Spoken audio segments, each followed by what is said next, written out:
What is up, Gorilla Nation? It is Relentless here, bringing you yet another Division 2 build video. If you happen to be new to the channel, or you're just enjoying the content, then please be sure to ground and pound that like and subscribe button. Also, reach up there, trigger the bell, and turn on post notifications, so that way you never miss a live stream or a video that is uploaded. Well, it was asked of me to update and reprise the Division Minister, the Pestification build, hallelujah, from Title Update 5, and update it with all the bells and whistles according to the statistics of what most people are running and things of this nature when it comes to Title Update 6. And just keep in mind, there are different ways and avenues to get to the same destination. That majority of it is all personal preference, and if you have better pieces with better stats, then your numbers will reflect that and probably will be considerably more than what I have. But whatever works for you, and if it can be better in any shape or form on any stats, then kudos to you. So let's hop right into it. Now, we have several options when it comes to the LMG variety. I've been having a lot of fun with an underutilized LMG, which is the military RPK 25.8, and it has 715 RPM versus a considerable less amount from 633 and even lesser by 575 on an M60. But the reload time, as well as the RPM being higher, the reload time is actually almost cut in half.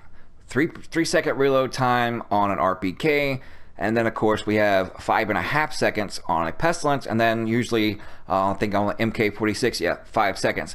So it does almost cut it in half, 2 seconds, and then others 2.5 seconds, depending also on your mods. Having that 10% reload speed on your underbarrel does come in handy. It shaves off a couple tenths of a second. But the RPK is a lot of fun. It's a little bit quicker on the reload. You get a little bit less ammo, and you're sacrificing that little less ammo in order to get a little more RPM, so it's all personal preference. But if you wanted to go with the likes of a military MK46, and this one's at 31.8, I put all these LMGs on the build so that way I can show you different variations and different LMGs according to this build. And of course, if you are utilizing things that inflict bleed, whether it be hives or grenades that inflict a bleed status effect, then you can also use an MK46 or any LMG with Sadist, and that deals 30% weapon damage to bleeding enemies, and also Allegro and in Rhythm. And then we have the oldie but goldie, the military M60E4 with 32.8K, also with Unhinged and Allegro. So it all depends on your personal preference and what you choose to use. Now, of course, let's move on to the Pestilence itself. Now, mainly, a lot of people overlook the holstered talent of the Pestilence. Now, they just focus on more or less putting the Plague of the Outcast on, NPCs or players, so that way they're instantly downed and they don't go to a downed state that can be revived. They just turn into a piss pool and back to the checkpoint. But the holstered talent, while holstered, gain 20% bonus armor for 5 seconds whenever you are affected by blind, bleed, or burning. So with 425.2k armor, and if I'm set on bleed, or basically any 3 of those status effects, I'm getting 20% bonus armor that'll actually help combat the damage taken from status effects, hives, things of that nature. Also accompany that with hazard protection, and which this build also has. When you compare and put the two together, it works out really, really well, and go a lot of synergy and cohesiveness between the two. And then of course the holster talent that I neglected to go over is Recharged.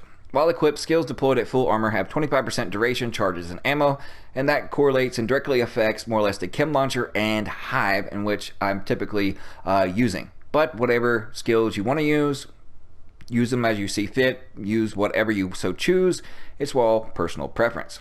And of course, my second holstered talent to accompany Recharge is on this side armor, in which I choose to use it, and that is Rooted.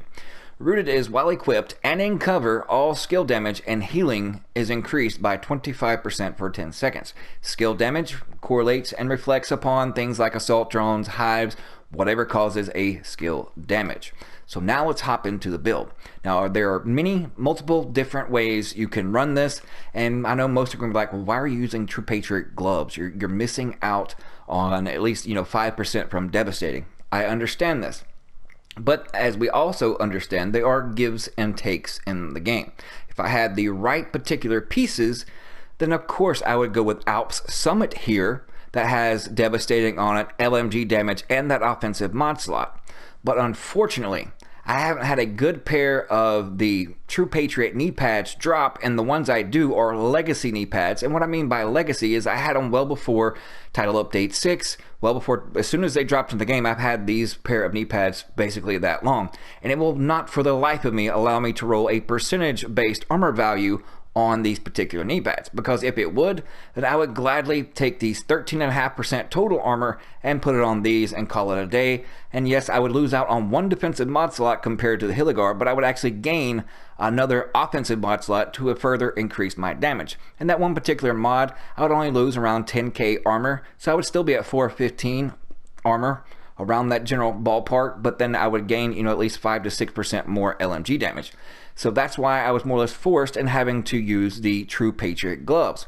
And at least with the True Patriot gloves, I do have an offensive mod slot. And I guess it doesn't really make up for it, but I also have the 15,219 health, which is on the Alp Summit. I wouldn't have that as well.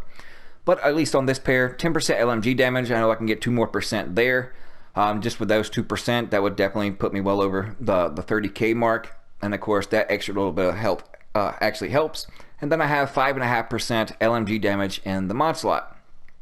Now the second piece of the True Patriot is the holster, and it has 2 offensive mod slots, but the attributes are 696 skill power, and once I find a higher skill power roll that I can actually put on these gloves, then I will gladly roll that off, and 20,570 health.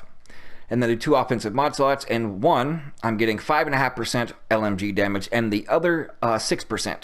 So just on this pair alone, 11.5% just by way of having those 2 extra offensive mod slots. And for having those 2 pieces of True Patriot, I'm getting the 10% additional armor versus how it used to be the 10% damage to armor. And really, I would prefer it to have stayed like it was.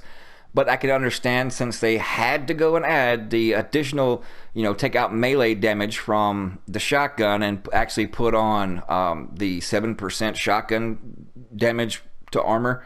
And so what they nerfed, they actually gave back. But anyways, it's a big debacle. But yeah, so that way most players that like shotguns wouldn't actually put the 2 pieces of True Patriot together, and then they would have 17% damage to armor. And since that is multiplicative damage, then the shotguns would even be stronger than what they already are.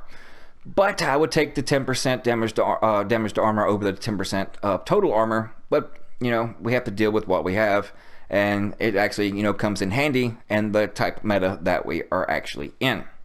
But moving on to the only piece of Petrov, and that is because with one piece you get 10% LMG damage. The only things that I wish I could change, I would take the skill haste. Of course, I wish it was a little bit higher. I was able to roll that 547 skill power on there, but I was hoping and wishing I could come across a piece instead of having that minuscule, puny 48-57 health on a kill, that it actually would be hazard protection instead. Because I have several pieces with 50 plus hazard protection as an attribute. I could easily roll in place of that, and that would put me well over 100%. But beggars can't be choosers. But when one comes along and I'm able to do that and not have to sacrifice that big chunk of skill power at 547, then I will definitely put hazard protection in place. But until I do, I'm utilizing insulated, 30% hazard protection. So I think I'm getting a total of 50% hazard protection. And of course, if I was able to roll hazard protection on a mask, and I'm pretty sure I will be able to once I find it, piece that I'm actually be able to do that with a good roll of skill power, then I will definitely be over 100% hazard protection. So now moving on to the 3-piece Hiligar. So let's start with those knee pads that I first showed you. 13.5% total armor. I'm not utilizing a pulse, but if you wanted to, then just add 3 utility Legos here and there. You probably have to sacrifice some weapon damage. Those offensive mods turn into more as utility, or go with the Hiligar gloves that have a utility mod slot and also a utility as far as an attribute. And then you can use the on the ropes if you wanted to and go that route. But I'm not going more or less wasting a skill on pulse, even though I do have perfect spotter. I just want the 20% hazard protection. Of course, the 5% total armor is also a plus as well. And then patience, since I'll be more or less using cover to my advantage and not trying to more or less face tank anybody like typically most people do. But patience, after being in cover for 5 seconds, armor repairs by 5% every second, which definitely comes in handy. And then it has 2 defensive mod slots. 5107 armor, 3% total armor, and then 1619 armor on kill. In the second, 5655 armor, 445 armor regen, and then 2.5% total armor. On to the backpack. It's a mediocre backpack. I mean, it only has 10,328 armor, 10% weapon damage, and then 16,668 health with hardened, and then a measly safeguard that I'm not using. If that was Spark, it would almost be a perfect backpack. But until I get one with the right amount of talents, this one will have to do. I mean, I could easily switch to this one that has Spark on it, but as you can also see, it puts you in another dilemma as far as the lacking of the 9 offensive attributes to actually unlock Spark.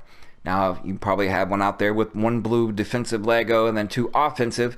If that was the case, that would put me at 9, and if this one had an offensive mod slot like some Heligar backpacks do, then that would actually put me with the right amount. But I have yet to come across the perfect backpack in which I could able to do so.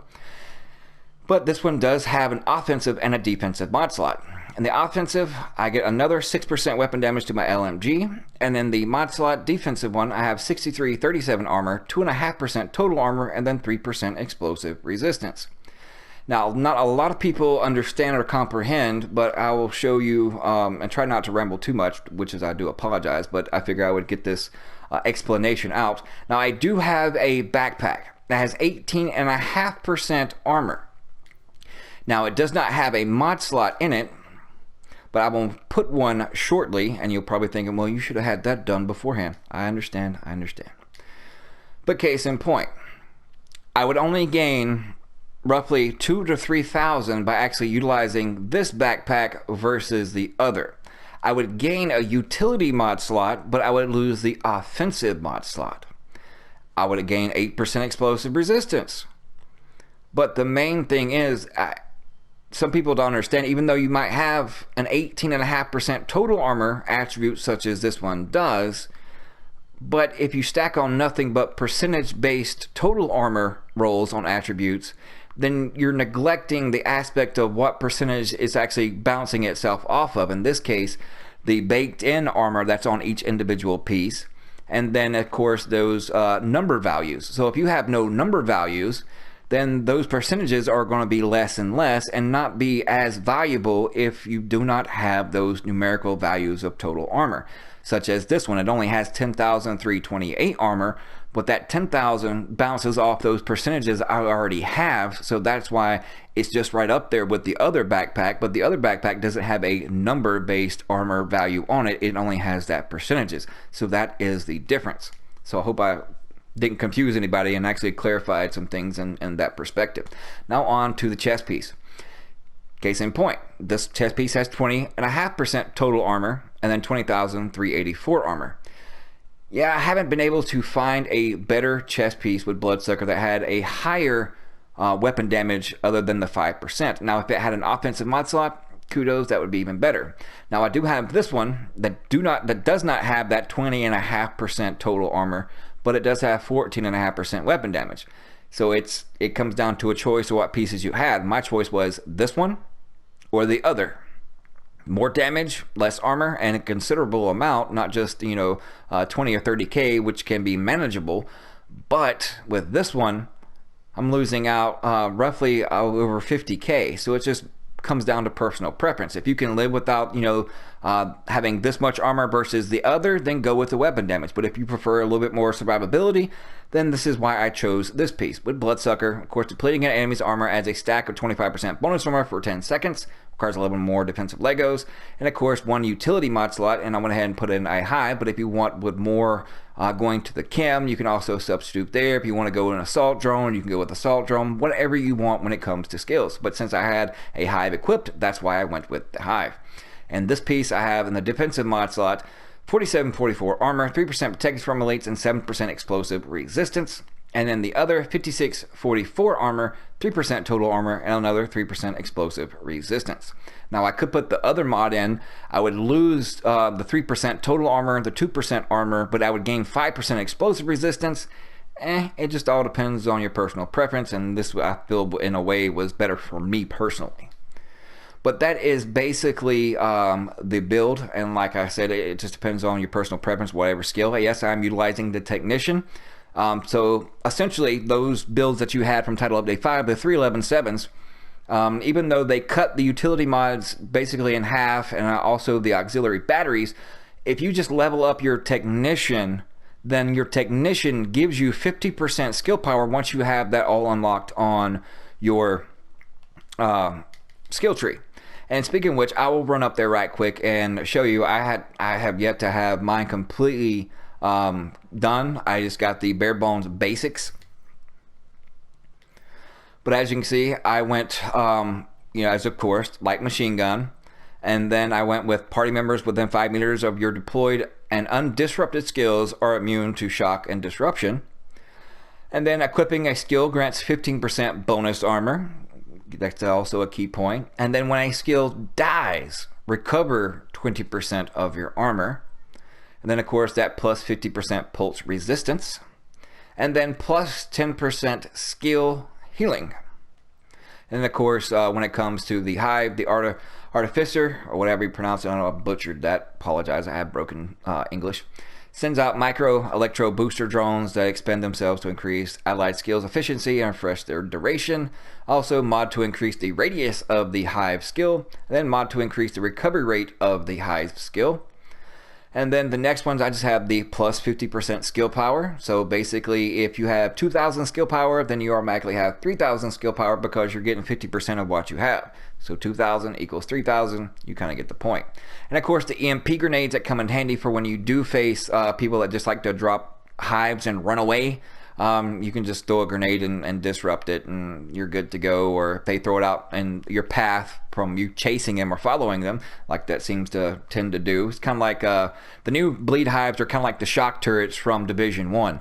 People throw them down to create space and to run away until their teammates that you just splattered can get a chance to come out of the checkpoint. And since they have a cooldown time, a timer before they can respawn, then they're utilizing it to create distance because bleed will actually slow you down from running. And if you're chasing them, they'll go down like little alleys or something that their hive can, span the distance between wall to wall. So that way you have to run into it. And then now that you can just basically blow it up and you get it back within 5 seconds, or you can pick it up and still have the charges, you can kind of see how they're utilizing it as like the shock turret from Division 1. But that's why these EMPs definitely come in handy. And then the other one, destroy hostile skill proxy drones and robotics, adds 3 to the ammo bar. And then the only other 2 that I have is of course the additional damage, and I'm still like 2 bars on it, but 10% damage to drone skill proxies and robotics, which come in handy with all invaded things or the dark zones with the black tusks. But I do apologize for those out there that hate it, that I ramble on and talk too much, but I want to give you my overall thought process on why I make the decisions I do, why I choose this over this, and just my overall thought process, because I know there's numerous different ways of doing things, and that's why I try to do different innovations and creativity as far as different ways of doing things, but actually put out 2 or 3 of the same builds, just utilizing different tactics and also different talents, depending on the person's playstyle. So I try to mix it up. It's technically the same build, but it's utilizing different talents to go along with different sets of play skill. So I hope you guys enjoyed it. Appreciate you. All the love and support. We'll see you budging later.